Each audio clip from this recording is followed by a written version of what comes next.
So very similar to the production of X-Men Origins Magneto, things were already in place for that movie to begin happening. Of course, while you could just cancel a movie mid-production, Fox kind of likes the idea of just continuing it forward just so they could kind of get an X-Men movie out. This was right in the middle of Marvel beginning to do, you know, the Marvel thing. And being that that was becoming more and more successful, they needed to get an X-Men movie out when it was going to be produced.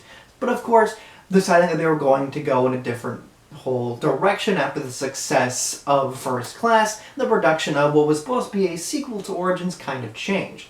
Well, it's unclear how close it was to Origins Wolverine or what it would have exactly followed up on. It's clear that originally there were supposed to be very different people behind the movie. Director of The Wrestler and Black Swan, which by the way, those were supposed to be one singular movie, but then he kind of separated the two, but whatever, alongside Pie and Requiem for a Dream. Darren Aronofsky is a very particular kind of director that would have been a lot more personal, and if he had made the movie, it would have been more about who Wolverine is as a character, and you can kind of sense that in this movie. You can kind of get a piece of that, especially with him working alongside the then writer, the writer of The Usual Suspects and the recent Mission Impossible movies, Christopher McQuarrie, which when you think of that, you can kind of feel that sort of movie come off in The Wolverine.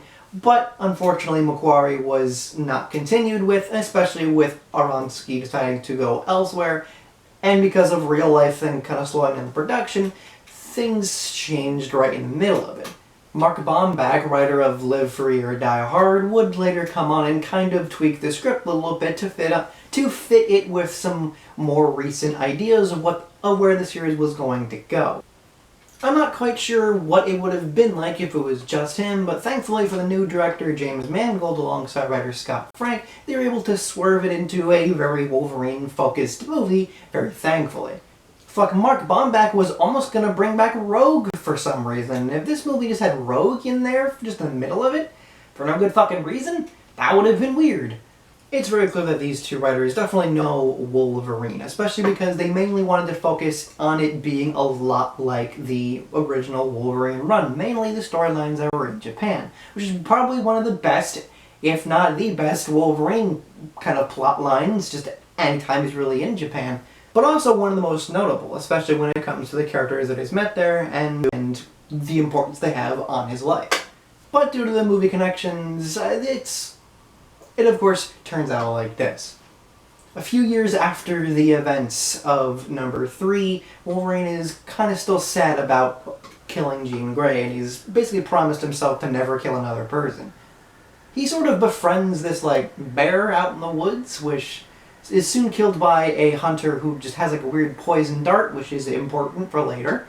And before he's about to kick that guy's ass, he's met by Yuriko. Yuriko, who's a character you may have heard before if you're a big Deadpool fan, but have not seen this movie.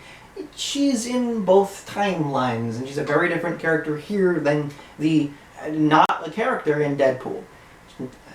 She has one fucking line in a different topic, though.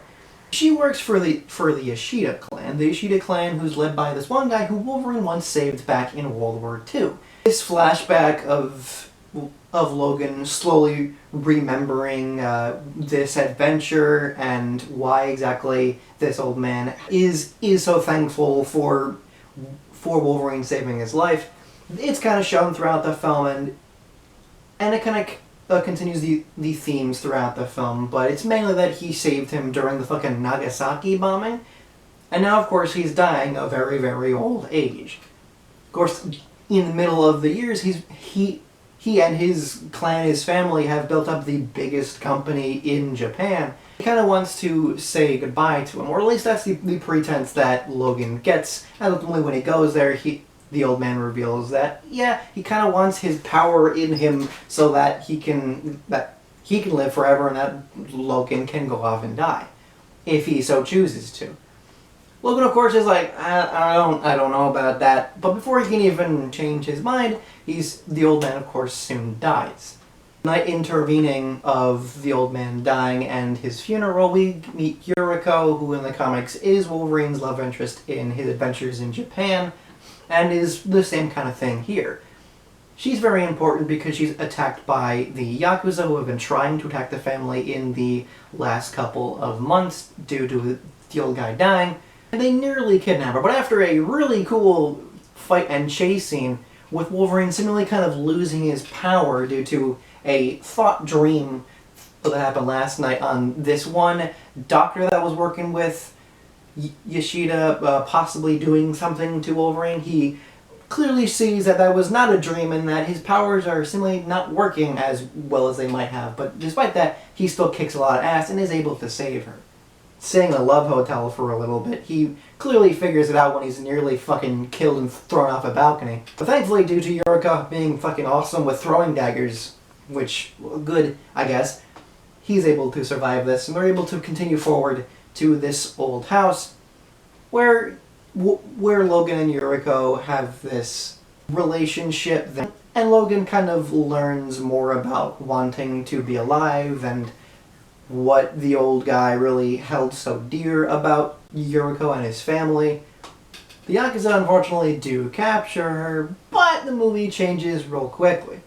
First off, the Yakuza have kidnapped her mainly because the old guy doesn't want his son, Yuriko's dad, to continue to run the company after the old guy dies, mainly because of some things that he has done that apparently fucked up the company. This, of course, is the reason why the dad himself actually has sent out the Yakuza. This is a little bit fucking obvious, because it's like, yeah, no shit, the guy that was very clearly villainous in the beginning of the movie is a villain. And same goes for Yuriko's husband that she was being forced to be married to, because he helped do that. We of course find this out in a very funny scene where Logan just like threatens him to throw him out a window, which weirdly in the unrated cut he says the fuck word. Which yes, I did watch the unrated extended cut in this, which is a lot better, a lot better. Wolverine's claws should definitely not just slightly go into the leg, they should go whole ass through. Don't watch the theatrical cut if you want anything to be realistic in the slightest, please. But as Wolverine and Yukio go and try to find Mariko, turns out Mariko's weird bow-wielding ex-boyfriend that she kind of mentioned in the middle of the film that helped her escape last time has been working with the, evil doctor that I mentioned before. They seemingly have this plan and they kidnap Mariko to kind of keep her away, mainly to just lure in Logan. So they can't get her, but Logan does decide to just like pull out one of the weird fucking things that were shoved into him by the evil doctor. Yukio has to fight against Mariko's dad. They have this cool ass fucking sword fight, which he is nearly killed, but thankfully Wolverine's able to get rid of the thing and be all cool and healy again. Really awesome fucking fight scene between these two. It's dark, it's rainy, and it's a super tense, almost scary scene. Wolverine, with a bit of help with Yukio, tries to get to the big facility that the evil doctor, who of course at this point reveals that she's Viper from the comics. She's just kind of a snake lady. There's lots of snake-themed villains in the comics. She's trying to do some kind of experiment that's going to involve Wolverine. She's trying to lure him in there, mainly to try and to kill him, or at least knock him out here. Which, despite the fact that Wolverine and Yukio fight a fuck ton of ninjas, which is awesome, he does eventually get knocked out by this weird poison dart, which, yeah, it's cool that that theme came back in the movie. He gets his claws nearly taken off by this big machine, which is this movie's version of the Silver Samurai. Which, being that this exists, that's the reason I don't like that other PS2 game being in between 2 and 3, because it's just like, this though, how is the other guy from the game a thing though? It's kind of weird, among other stupid things from that game. So, and again, would I prefer a more comic accurate one or a big Iron Man suit, which is basically his? And we get a weird kind of awkward CGI fight between Wolverine and the big thing, ultimately ending with him seemingly getting advantage, but then getting both his fucking claws chopped right off. And then getting drilled into as the immortality is sucked through him by, of course, the old guy who's in the big suit. But because, again, Mariko can throw daggers real well, she finds one of Wolverine's chopped off claws and fucking throws it right at her granddad, and Wolverine, with the new bone claws that he regrows, goes fucking ham on the guy. Movie ends with Wolverine and Yukio going somewhere, with of course again the mid-credits scene being a build-up for the next one, with the now alive Xavier surprising Wolverine alongside Magneto, with his powers working once again. But again, that's set up for the next movie. How was the Wolverine? Well, firstly, the plot. The plot builds itself very well as it goes along. It hints a lot on the old man being the villain by the end, but it feels a little strange that he also seemingly has this, there needs to be a reason to live, and that there is a reason to live, and that this actually helps Wolverine grow to know that there is a reason to live and to forgive himself for the events of 3. The old guy be the villain at the end is a little strange, and I don't feel like it would have been a bad idea. It would have probably been worse to have Mariko's dad be the villain the whole time, and that be it. To have that twist is pretty cool, and has some cool ideas of there is a reason to live, but there needs to be good reasons to live, and not fucking very clearly evil, corruptive reasons to live. There definitely should have been a little bit more to that final fight than him suddenly trilling into Wolverine's claws and being like, yes, I've been in the suit the whole time. Honestly, the reveal of him being in the suit, I would have been fine with a big villain monologue if it helped continue the themes, honestly. Sometimes it's fine to have monologues, and him being like, pss, pss, pss, yep, I'm in the suit before you begin fighting it, would have made the fight a lot better. Mainly because before that, it's just a giant robot. Even knowing that the old guy's in the robot, just kind of him fighting a robot doesn't really mean anything. Mainly because you know he's in the fucking robot. Why else would he be there? I would have preferred this being some kind of shock, but him being right at the ending makes the shock just feel like, oh, okay. Well, yeah, duh. He was built up by the fucking trailers to seemingly be pretty creepy and villainous. He's the fucking bad guy, duh. Would have been a better idea to further talk about his philosophies that the other characters are trying to base themselves off around, that they do talk in some really cool scenes about. We should have really built that up and to be like, yeah, he's not the bad guy, he has a lot of good parts to him, and then maybe as we went along there could have been like, yeah, he got corrupt over throughout the years. And now he is this, and that would have made more sense. It also would have been better to have the Yakuza not be in this film, in all honesty. I would have been fine with Mariko's dad being a bad guy, and you know what, it would have been fine for him to be this secondary antagonist. But I feel like it could have been built up a little bit better, that the movie should have went with the idea that he is the main protagonist, and then revealed that he isn't, kind of furthering the idea that the old guy has been being corrupted throughout the years, and he could have been a bigger part of that reveal. Now, Mariko's dad actually does be like, yeah, the company was kind of slowly being fucked up because of him being obsessed with mutants, but it definitely could have been a little... But him explaining stuff could have been at least a little bit better, or at least more to it. Now, I'm all for show, don't tell, but I feel like there could be a little bit more tell in your movie, just, you know, in general. This movie could have also benefited from being in the past, in all honesty. I mean, where Wolverine is in Days of Future Past is not only does he have the bone claws when he goes back to the past, but he's also in Japan. So honestly, this movie could have ended off with him in Japan, where he would have been in Days of Future Past. But Mariko wouldn't even necessarily have needed to be the main villain's granddaughter, and it could have just been like a few years after World War II. And then you could have merged the Mariko's dad and boyfriend-husband characters into one character as either one or the other, and he would have been manipulated by Viper and the actual main villain, the old guy, who in this version wouldn't be an old guy, or he would have been slightly older. If anything, that would have been a lot cooler because he's more of midlife crisis instead of an old guy, because it just, honestly, with the way they talk about him throughout the film, he feels like an old guy who's fine with the fact that he's dead. Some parts of this feel like they were a really cool story that would have fit with the ideas of what was shown in the original comics. This would have been a really great adaptation of those really cool storylines. But we get this, which is just fine. And for the most part, I did like this film, mainly because the rest of it kind of makes up for the iffy plot. The acting is fantastic. I really feel that this version of Hugh Jackman is the Wolverine Hugh Jackman we've been through the last forever films, as opposed to the previous Wolverine film, which just felt like angry douchebag. This guy felt like a character with an actual motive, with an actual arc that he goes through throughout the film. He learns to forgive himself and to actually have a reason to go on and being the Wolverine. And through that we actively see it, and it's helped through the fact that he doesn't have his powers through a bunch of it. But him having his, like, super easy regenerative powers help and are cool for this scene, but they can also take away tension for certain parts of it. It's the reason why a later Wolverine film is the best Wolverine film.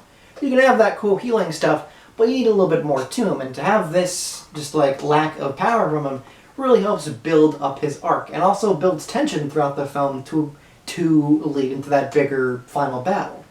You know, despite the fact that big final battle is just kind of meh.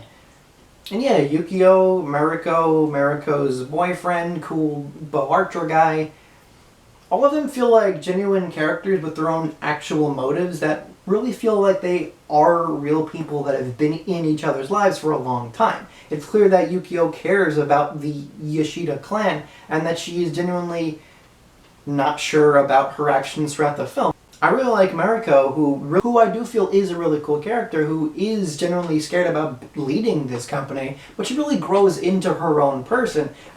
Again, by the end, fucking murdering her dumb, evil grandpa. Really learning to be a much more stronger person, and even showing the fact that she was always kind of a strong person, just not the person that her grandpa wanted her to be throughout the film. Because at first we do see her as this delicate flower that the male main character has to help. But then she kicks ass throughout the later parts of the film, and it's very clear that she's not fully trained like Yukio, but she can kick some ass. That cool ninja fight I really feel like could have been even longer, especially because it involved Mariko's boyfriend, whom I know the name of, but I'm just going to keep calling it that because that's funny at this point. That stare-off of him and Wolverine right before that's a really cool stare-off, and it almost reminded me of a Tarantino kind of thing, because it felt like there's no character you're really rooting for here, because you understand that he cares about Mariko and that he wants to keep her safe, and he needs to beat up, the main character who you obviously want to root for, but you just can't feel perfectly fine with the idea of he's just going to beat up the bad guy, because Mariko's boyfriend isn't the bad guy. He's doing what he has to, what he feels he needs to. Viper's probably the lesser out of all of this. She really just feels like the fake-out villain, and throughout that feels incredibly generic. I also feel like the way she took away Wolverine's powers is a little bit fucking weird. She clearly shows that she can just poison people and spit acid in their fucking mouth, and that slowly fucks them up. And that could have literally just been what it was. She fucking breathes into Wolverine in the beginning of the film to take his powers away. So why wasn't it just that she acid spit at him? And why isn't it just that he's been slowly dealing with her poison with his healing powers, and by the end of it, by the point of dealing with, again, Mariko's dad, or whoever it would be in the slightly better version of this film, it could have been he just realized it as he saw with the equipment, and maybe he could have either and then he could have gotten the poison out of him instead of a weird thing that was kind of set up by Wolverine looking at it when he met up with the old guy. What are these weird robot things? Weird diagnostic robot stuff. I'm not going to question the whole thing about the Silver Samurai sucking his immortality out of him. That whole thing of his DNA being used for other stuff has been a thing in this timeline, so how do you think it was shoved into the Origins version of Wade Wilson? It's he got that from Sabretooth and or Wolverine, so it's possible to give mutant powers to other people. Clearly not through great processes, and this is a very clearly different version of that because they don't have that same technology, but it is a possible thing, so I'm not going to question that. I will question the fact that of how a weird suit was keeping him alive the whole time. I don't really know what was up with that. Why is it a giant samurai suit? And you know what, with that further is what I was talking about. This movie has a really great bunch of characters and general idea for a story, but it's clear that some parts of just other ideas of movies, or what they need a movie to be, or what this movie needs to be to connect to the others, definitely fucked with the really cool, character-driven, deeper version of what this could have easily been. A good bunch of this film feels like it could have easily had been a Mission Impossible type movie, again, because of the original writer. While the last one kind of had a more 60s, 70s spy type vibe, spy movies and action movies are very different modern times, and this is the modern version of the last kind of thing. Except unlike the last one, it very clearly was taken over by the problems of modern ideals instead of the really cool shit from the old times, or the cool shit from recent times. What should have better worked for the Wolverine character in a movie that would have went more into who he is and how he feels about this situation, and the themes of wanting to find a good reason to live as opposed to the corrupt versions to want to stay alive forever that the old guy was at. That's the kind of movie I would have much preferred to have seen. A movie that we kind of get with the next Wolverine film, honestly. But we could have gotten it here, and that's kind of very disappointing, because I see a really great movie in this, but we don't quite get that. As again, especially helped with the action scenes, there's a little bit of shaky cam in this. Not too bad, it's not Taken bad, it's not, it's not Die Hard 5 bad. I can see the action. A lot more clear violence and blood into the situation, which makes scenes in this look a lot better and really feel a lot cooler. I mean, it's Wolverine, he's got fucking claws in his hands, I expect him to cut some shit up, and that's what he does in this. But, the added blood doesn't quite change up the fact that it's the chase scene from the funeral to the train later on, the train that they use to get to the Love Hotel, is a little bit weird. Again, from what you can actually see, which is most of it, it all looks pretty cool. It's Wolverine doing what he should do, and that's all fucking awesome. Of course, the fight later on with all the ninjas and shit, now that's a cool fight scene.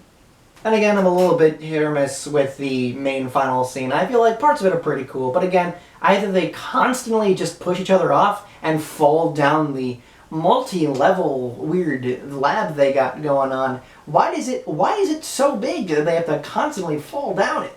What's going on there? Honestly, Yukio could have done more during these fight scenes, because it just feels like she's kind of there for a good chunk of it. I don't feel like she's not important throughout the movie, but I feel like she could have done a little bit more in terms of the importance of this film. And again, even though I feel like her arc makes sense in terms of trusting Wolverine, I feel like it might actually be a little bit too quick as she will. But despite the camera work not being as clean as I would preferably like it, it is still really good, and it does help the emotion of certain scenes, which are mainly the, more character-focused, more quieter scenes, which are through a good chunk of the middle of the movie. Those are actually really well done, they fit the emotion of the scene very well, and I really like them. And again, the action scenes are still pretty enjoyable, despite not being great. They do their job fine, and it is a very watchable movie visually, but again, it's not the kind of movie I would prefer watching. Again, that was first class.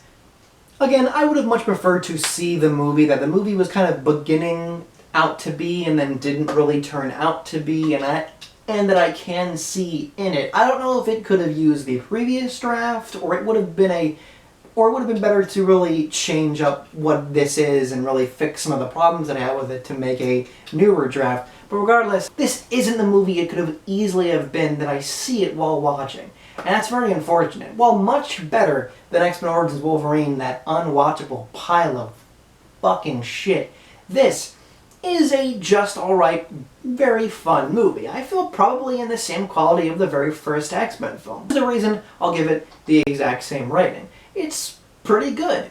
I liked it. I liked the movie. I liked watching it. I had fun watching it. And hey, if there was to be more of this, then I wouldn't mind it being like this, rather than Origins Wolverine. But honestly, would prefer more movies like the next Wolverine movie, that being, of course, Logan. But before we can get to Logan, we gotta get through a movie I am very much also looking forward to, which is X-Men Days of Future Past, the adaptation of another one of the most iconic storylines of X-Men, but in the X-Men movie universe version of it, where things are not quite what they seem.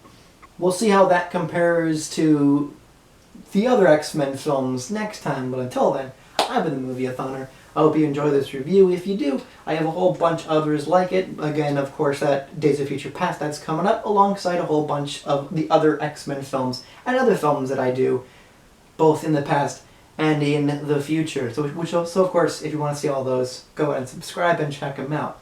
Did you like the Wolverine? Do you think it's better or worse than I said? Some people say it's worse than Origins, and those people are fucking stupid. But hey, leave that stuff in the comments. I'd love to talk about it, preferably civilly. But most importantly, stay good, stay safe, and don't be an asshole.